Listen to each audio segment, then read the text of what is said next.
Germany did not wake up one morning and choose Adolf Hitler. Hitler was not the beginning of the story, he was the result of it. To understand how one man took control of an entire nation, we must first understand the fear, humiliation, and anger that gripped Germany after the First World War. In 1918, Germany was defeated, not just on the battlefield, but in spirit. The war had drained the country. Millions were dead, cities were broken, families were shattered, and when the fighting ended, Germans expected peace. What they received instead was punishment. The Treaty of Versailles was signed in 1919, and to many Germans, it felt like a national humiliation. Germany was forced to accept full responsibility for the war. Heavy reparations crippled its economy. Large portions of land were taken away. The military was reduced to a shadow of its former strength. For a proud nation, this was unbearable. People felt betrayed by politicians, by generals, by the world.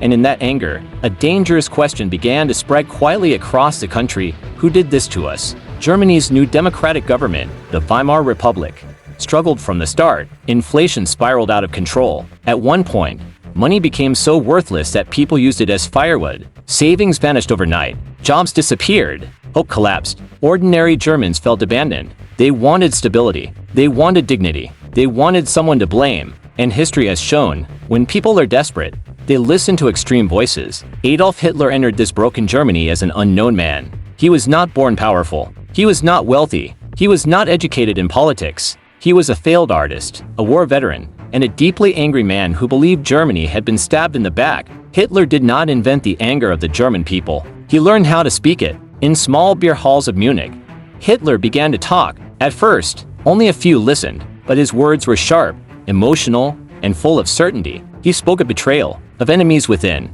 of lost greatness, of destiny. He did not offer complex solutions. He offered simple explanations, and people who had lost everything found comfort in certainty. Hitler joined a small extremist group that would soon become the Nazi Party. At this stage, it was insignificant, mocked by politicians, ignored by the powerful. But Hitler understood something crucial: power does not begin with armies. It begins with belief. He studied crowds. He studied fear. He studied emotion. And slowly, carefully, he learned how to turn despair into loyalty. By the early 1920s, Germany was fragile, democracy was young, institutions were weak, political violence was common, and Hitler believed the moment had come. In 1923, he attempted to seize power through force in what became known as the Beer Hall Putsch. The attempt failed. Hitler was arrested. Many believed his political career was over. The wrong person did not silence Hitler. It refined him.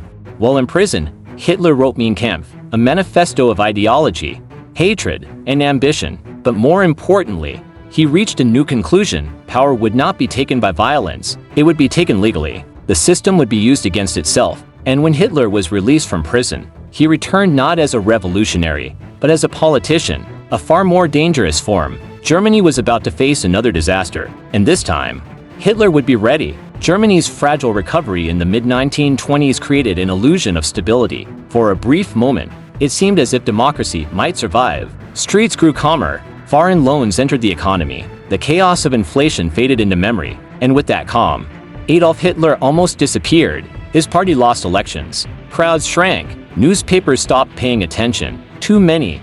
He looked finished. A loud extremist from a darker time. But history does not move in straight lines. In 1929, the global economy collapsed. The Great Depression did not begin in Germany, but Germany felt it more deeply than almost any other nation. American loans were withdrawn overnight. Factories closed. Banks failed.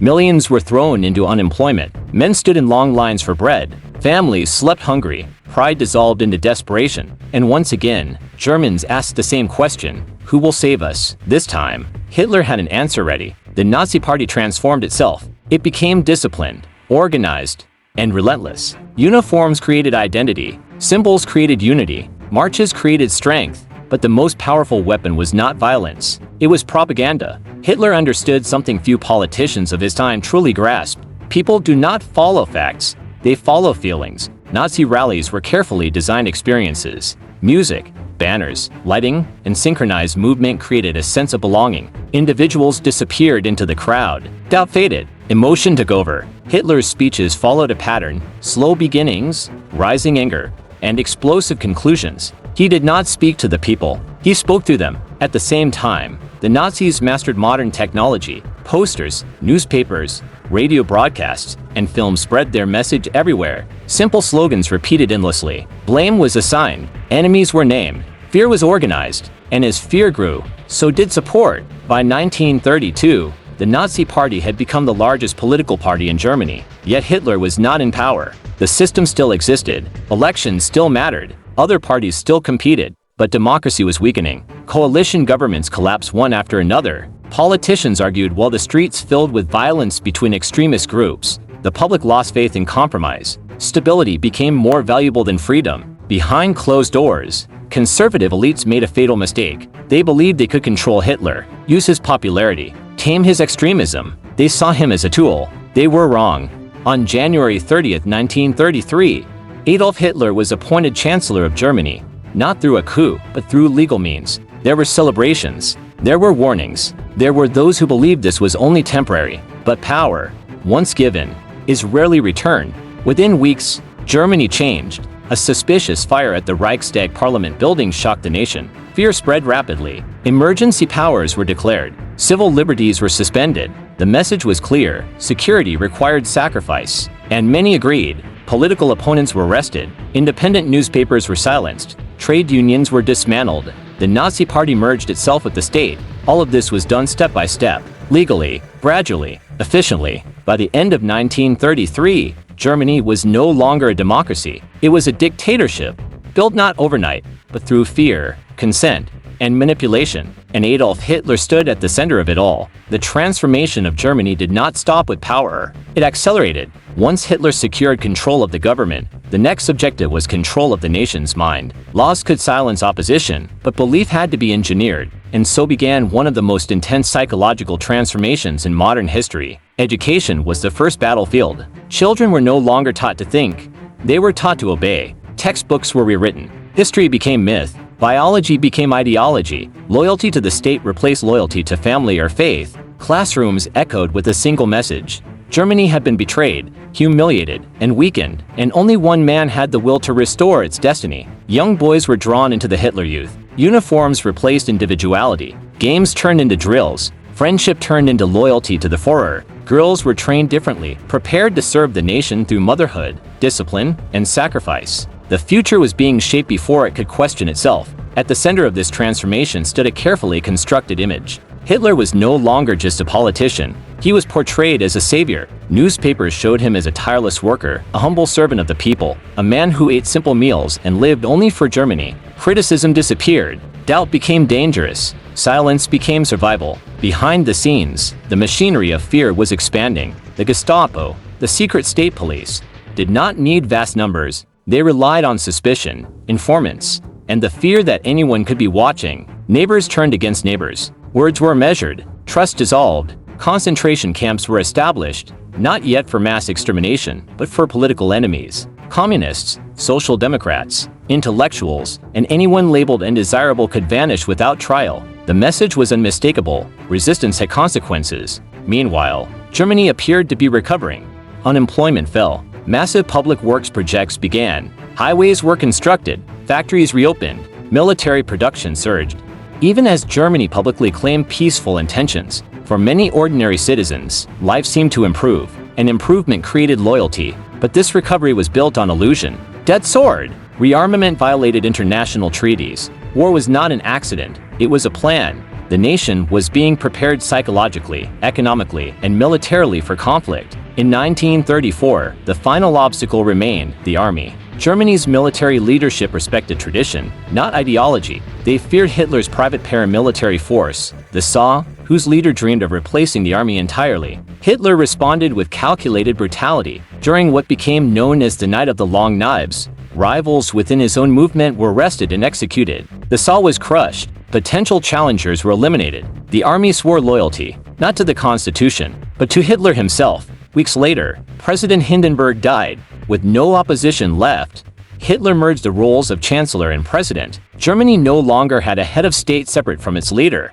There was now only one title: Führer. The crowds cheered. They believed order had returned. They believed strength had replaced weakness. They believed history was being corrected. Very few understood the cost. Germany was unified, but not free, stable, but not safe. strong, but built on fear, and as the world watched cautiously from the outside, Hitler was already looking beyond Germany's borders, because power, once secured, always seeks expansion, and the next chapter would push Europe, and eventually the world, toward catastrophe. Germany's transformation was now complete. The nation no longer debated ideas. It followed commands. The economy, the military, the schools, the media, all moved in a single direction, guided by one voice, and that voice began to speak of space, not outer space, living space. The idea was simple, dangerous, and powerful. Germany, Hitler claimed, was crowded, suffocated, and denied its natural destiny. To survive, it needed land, resources, expansion, the future, he said, lay to the east, and many believed him. The first moves were cautious. In 1935, Germany openly defied international agreements by rebuilding its military. There were protests, but no consequences. The world, still haunted by the memories of the First World War, wanted peace at almost any cost. That hesitation was noticed. The following year, German troops marched into the Rhineland, a region forbidden by treaty. No shots were fired, no armies responded. Hitler later admitted it was one of his greatest gambles, and it worked. Confidence turned into momentum. Austria came next. Through intimidation, propaganda, and political pressure, Germany absorbed Austria in 1938. Crowds filled the streets in celebration. The borders disappeared overnight. Once again, the world protested. Once again, nothing happened. Then came Czechoslovakia. Under the claim of protecting ethnic Germans, Hitler demanded territory. Britain and France, desperate to avoid war, agreed to negotiations. The result was appeasement, land given in exchange for promises of peace. Hitler signed the agreement and broke it within months. By now, Germany was fully mobilized. Factories worked around the clock. Youth were trained for battle. Women were prepared for sacrifice. Art, music, and culture served the state. Religion was sidelined. Loyalty was sacred. And while the nation marched forward, another transformation was unfolding quietly, methodically. Jewish citizens were being erased from public life. At first, it was legal discrimination, then economic exclusion, then forced identification. Businesses destroyed, homes invaded, lives shattered.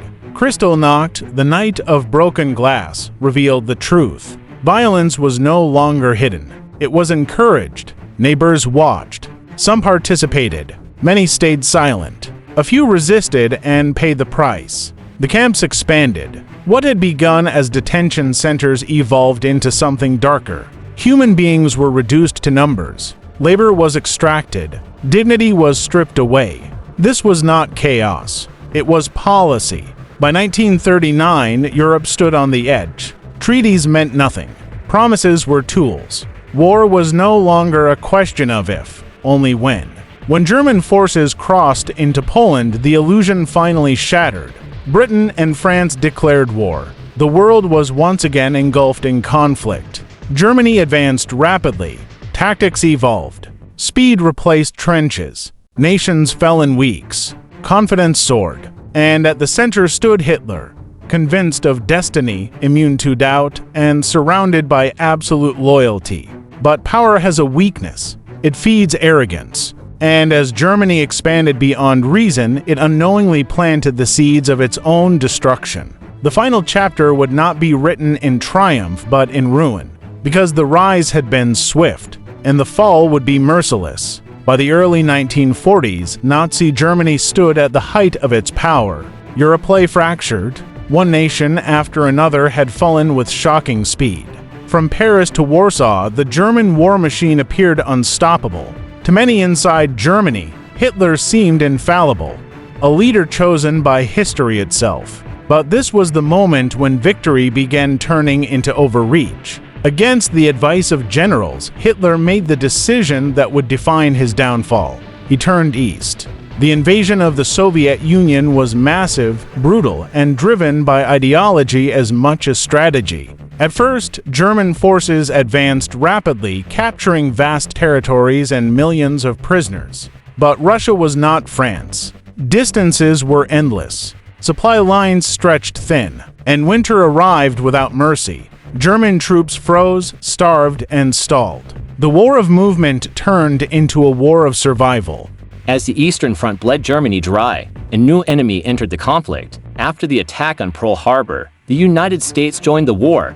What had been a European struggle became a global one. Germany now faced overwhelming industrial power, endless manpower, and enemies on multiple fronts. The balance had shifted. Inside the Nazi leadership, cracks appeared. Hitler increasingly distrusted his generals. Military decisions were centralized into one mind, his own. Retreat was forbidden. Reality was ignored. Cities burned under relentless bombing. Civilians suffered. Resources vanished. Yet propaganda insisted victory was near. Truth had no place left to stand. The scale of the crimes reached its darkest form. The camps became factories of death. Entire families vanished. Communities were erased. Millions were murdered in the name of ideology, efficiency, and obedience. The world would later struggle to comprehend how such destruction had been possible, not only through cruelty, but through bureaucracy. By 1944, the end was inevitable. Allied forces landed in Western Europe. The Soviet army pushed relentlessly from the east. Germany was being crushed from both sides.